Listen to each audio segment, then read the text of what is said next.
बलिया पूर्वी उत्तर प्रदेश का एक भदेश जिला, जिसे अक्सर लोग बागी बलिया कहकर पुकारते हैं। ऐसा इसलिए क्योंकि 1857 के स्वतंत्रता संग्राम में पहली गोली चलाने वाले मंगल पांडे से लेकर भारतीय राजनीति के युवा तुर्क चंद्रशेखर तक का नाम इसी बलिया जिले से जुड़ा है। मगर आजादी की लड़ाई में बलिया ने वो कारनामा कर दिखाया है जिसे सिर्फ भारतीय इतिहास में ही नहीं बल्कि ब्रिटिश हिस्ट्री में भी सुनहरे लफ्जों में दर्ज किया गया है। 1947 में भारत की आजादी से 5 साल पहले ही बलिया के लोगों ने खुद को ब्रिटिश हुकूमत से आजाद करवा लिया था, और वो भी बाकायदा सत्ता हस्तांतरण के जरिए। क्या है वो पूरा किस्सा, आइए जानते हैं। अगस्त 1947, महात्मा गांधी के भारत छोड़ो आंदोलन की आग में पूरा बलिया जिला जल रहा था। जनाक्रोश चरम पर था। 9 अगस्त से ही बलिया में जगह जगह थाने जलाए जा रहे थे, सरकारी दफ्तरों को लूटा जा रहा था, रेल की पटरियां उखाड़ दी गई थीं। जनाक्रोश को कुचलने के लिए अंग्रेजी सरकार ने आंदोलन के सभी नेताओं को जेल में बंद कर दिया, मगर अंग्रेज ये भूल गए कि वो बलिया जिला था जहां का हर निवासी खुद को किसी नेता से कम नहीं समझता था। लिहाजा नेताओं को जेल में बंद करने का कदम खुद अंग्रेजों पर ही भारी पड़ गया। नेतृत्व विहीन जनता को जो समझ में आया उन्होंने करना शुरू कर दिया। 11 अगस्त को बलिया में आजादी का जुलूस निकाला गया। 12 अगस्त को बलिया और बैरिया में विशाल जुलूस निकला।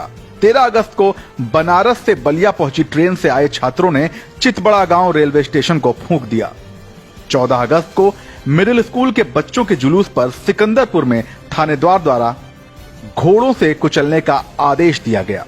14 अगस्त को ही चितबड़ा गांव, ताजपुर, फिफना में रेल पटरियों को उखाड़ दिया गया। वहीं बेलथरा रोड में मालगाड़ी को लूटकर पटरियों को उखाड़ दिया गया। इसके बाद बलिया रेल सेवा से पूरी तरह से कट गया। ऐसा नहीं था कि अंग्रेजों ने इस आंदोलन को कुचलने के लिए दमन चक्र नहीं चलाया। फिरंगियों की कार्रवाई में बड़ी तादाद में लोग शहीद हुए, जिसमें 16 अगस्त को पुलिस गोलीबारी में बलिया शहर के लोहापट्टी गुदरी बाजार में दुखी कोयरी सहित 7 लोग शहीद हुए। 17 अगस्त को रसा में 4 लोग पुलिस गोलीबारी में शहीद हुए। 18 अगस्त को बैरिया में थाने पर तिरंगा फहराने की जंग में कौशल कुमार सहित 18 लोग शहीद हुए। हजारों लोगों को जेल में बंद कर दिया गया, लेकिन लोगों का गुस्सा थमने का नाम नहीं ले रहा था।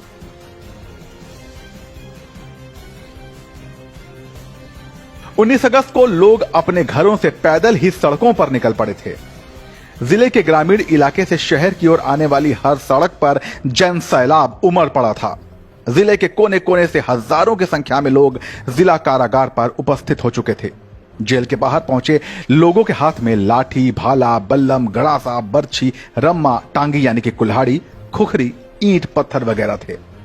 कुछ लोग तो मिट्टी के बर्तनों में बिच्छू, हाड़ा, चिवटा यानी कि बड़ी वाली चींटियां वगैरह भी अपने साथ लेकर आए थे। लोगों के अंदर अंग्रेजों के दमनात्मक कार्रवाई को लेकर भारी रोष व्याप्त था।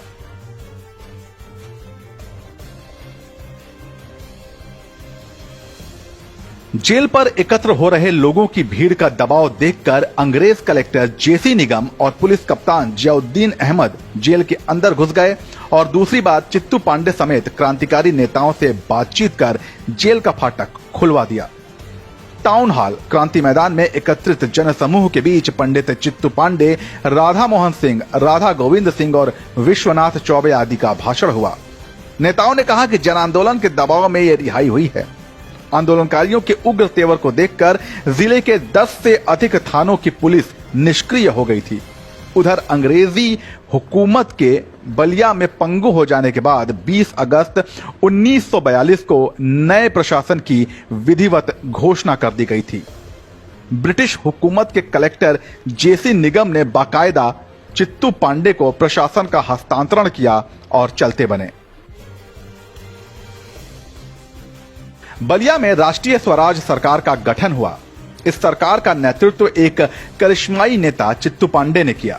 जनता ने राष्ट्रीय स्वराज सरकार का समर्थन किया और हजारों रुपए चंदा के रूप में इकट्ठा कर दिए। इस प्रकार भारत की आजादी से 5 वर्ष पूर्व ही बलिया आजाद हुआ और जिले के पहले कलेक्टर बने चित्तू पांडे और पंडित महानंद मिश्र पुलिस अधीक्षक घोषित किए गए।